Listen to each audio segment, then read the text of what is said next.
Yan po. Welcome. Nagluto tayo ng Sutanhon chicken soup.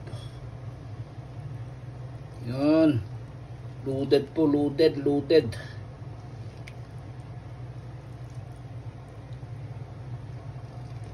Yan, sarap. Sutanhon chicken soup.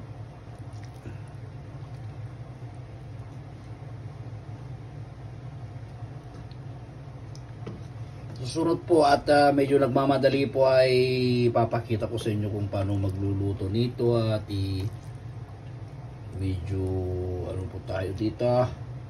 Susunod na episode ko po. Pero yan po. Masarap yan.